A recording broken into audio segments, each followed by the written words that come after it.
Story had me really anxious, like on my toes. On my toes? Is that it?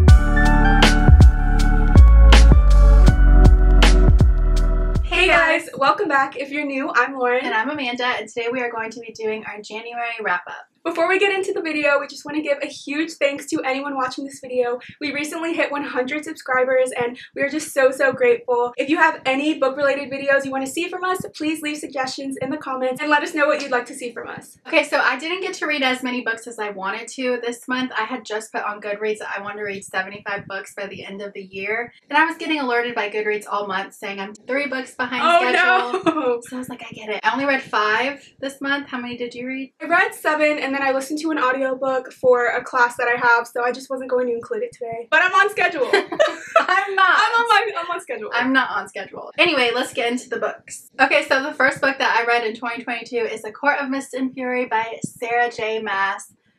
I mean, like, it was about time. I mean, I know, but I am in love with Reese, in love with A Found Family. I am just in love with everything. I'm seeing A Court of Thorns and Roses everywhere on Instagram right now, so I just want to say, if you read A Court of Thorns and Roses and you're not feeling like you loved it and you don't know if you want to read this book, please do, because A Court of Thorns and Roses was just the foundation. A stepping stone. Yeah. It's just like welcoming you into this world and like introducing you to the characters so you can enjoy this book here. I cried.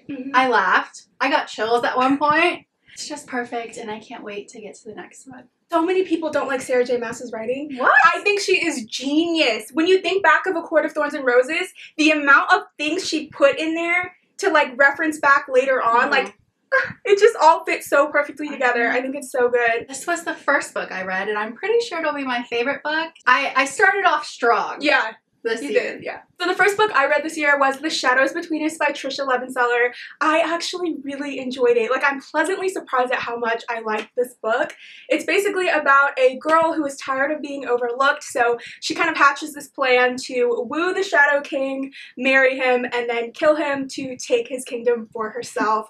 It's such a quick and easy read, though. Like, perfect fantasy to just get into, and I did really like the concept of his shadow powers and everything like that. I almost wish this wasn't a standalone because I would read more of this, but I absolutely loved it. I know this author has a few more books that people have already recommended, so I will be reading those, but a great way to start the year, I think. The next book I read was the 4th book in the Off-Campus series by Elle Kennedy. If you don't know what this series is about, it's just about 4 hockey player best friends who are also roommates, and each book follows their individual relationships and each book has its own trope.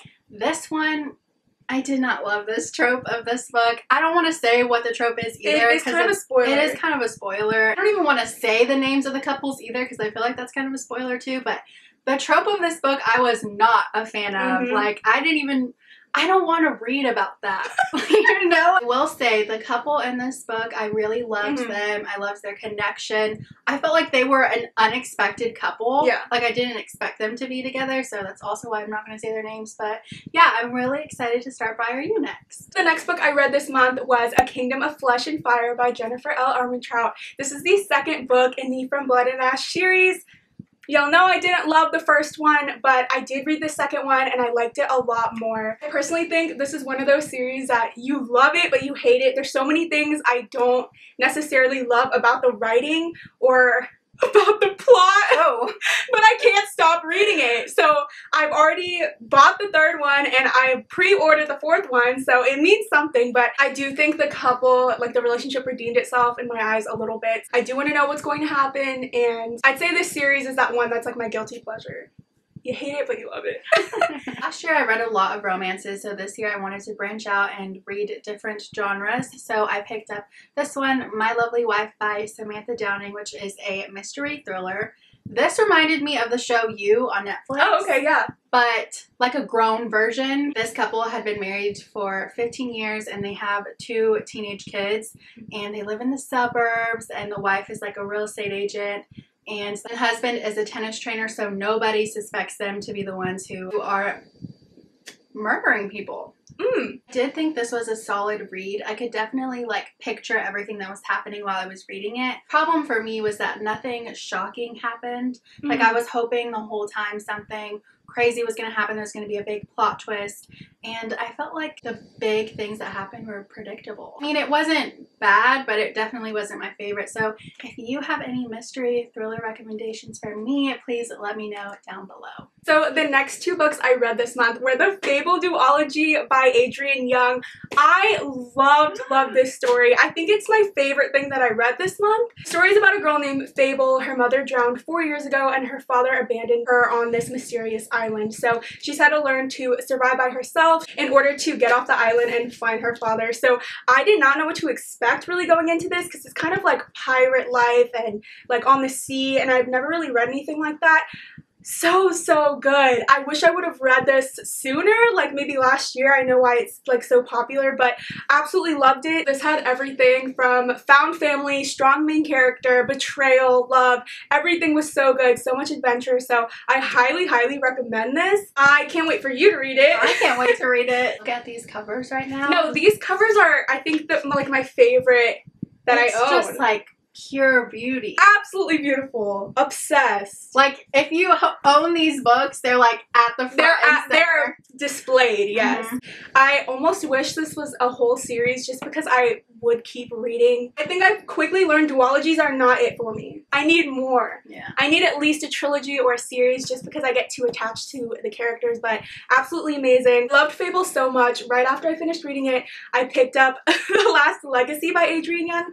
This is kind of a spin-off of Fable. It takes place in the same world, but we follow a girl named Bryn, and she basically gets a letter on her 18th birthday, and it's her family summoning her back to the place she was born in order to take her place in the family business.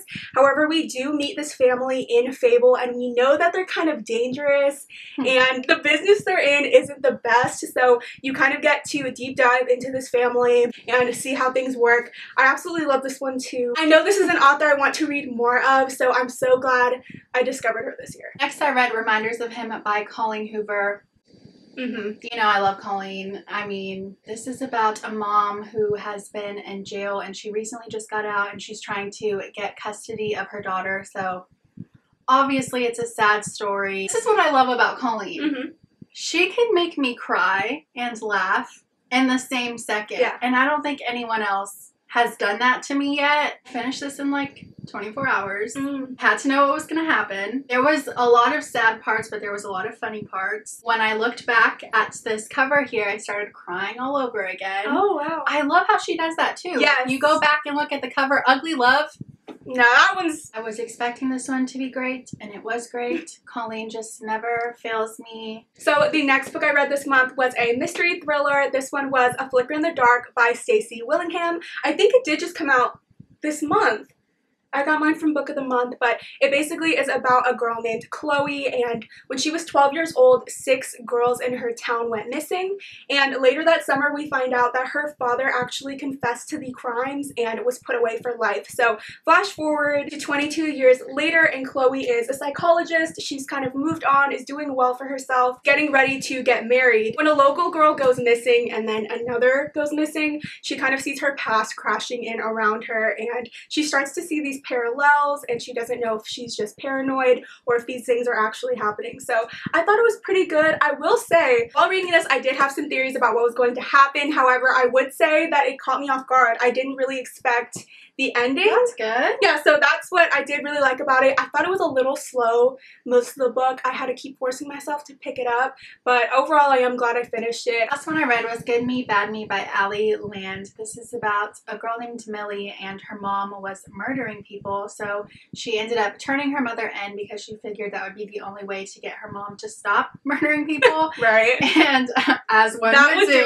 That would do it. Then she ends up with this whole new foster family, new name, new school, new everything, and she starts getting bullied at school, and she's thinking she might be like her mom. It's a book about like, does the apple fall far from the tree? Exactly. And it doesn't. I mean, can you guess? Does it or does it not? This book, okay, look, I couldn't get through it, so then I had to go listen to the audiobook. And then that made it better because the girl who was narrating had such like a perfect voice for this little girl. Like, I've listened to some audiobooks and this was like by far her voice fit this character the best. Okay. So then I was able to like keep reading or keep listening to it. Had like really good reviews on Goodreads, so I was kind of surprised that I didn't love it. This was another one that I was waiting for something crazy to happen, and the ending was predictable, I felt. Again, this book wasn't bad, but it wasn't necessarily my favorite. So I really want a mystery thriller that's going to be like shocking, my mouth on the floor, like the biggest plot twist. And I'm just not getting that with these. So you should read The Silent Patient. Yeah, I've heard that one was really good. The last book I read this month was The Bridge Kingdom by Danielle L. Jensen. I loved this book. Here's the thing. I have a long TBR, right? We all know. But I'm definitely a mood reader. So I think I kept seeing this on, I don't know if it was Book Talk or Bookstagram, but I immediately was intrigued just by the cover alone. So I was like, okay, let me check it out. I ended up getting the ebook for this. And I'm just so glad I read it. I just really enjoyed it. The premise of the book is kind of similar to the first book I read this month. He's trying to like let the king fall in love with her and kind of like backstab him basically. But oh, I love that. No, it's so good. So it's about a girl named Laura and her 12 sisters. They were raised to be these trained assassins, and basically her life's mission is to infiltrate this enemy kingdom, kind of just learn all their secrets and form a plan so that she can send that plan to her father and her people can basically invade and rise back to power. So just love that it has a lot of like deceit, a lot of action. It's like a love story but also intertwined with like a whole political thing about, you know, all the kingdoms and everything. I thought it was really well balanced, but towards the end of the book, the story had me really anxious, like on my toes. On my toes? Is that it? Kept me on my toes. Kept me on my toes. The ending kept me on my toes. The way that it ended made me immediately want to start the next book, so I'm definitely going to be reading it soon, probably next month. Honestly, I don't know. You know you love a book when you can't stop thinking about it, like days afterwards, and that's how I feel about this one. So that is going to be it for today's video. We hope you enjoyed our wrap-up. Comment down below and let us know what your favorite book of the month was. If you stayed to the end of the video, please give us a like. We're going to try and get 20 likes this video. That would be great. If you haven't already, make sure to subscribe. We put out new videos every Wednesday and Thursday now. We have a date change. Thank you for watching, and we'll see you next time. Bye!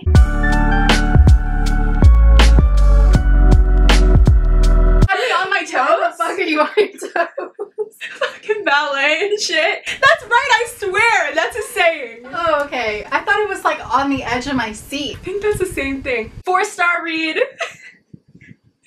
Great way to end the month. She's over here on her toes, but it was 4 stars.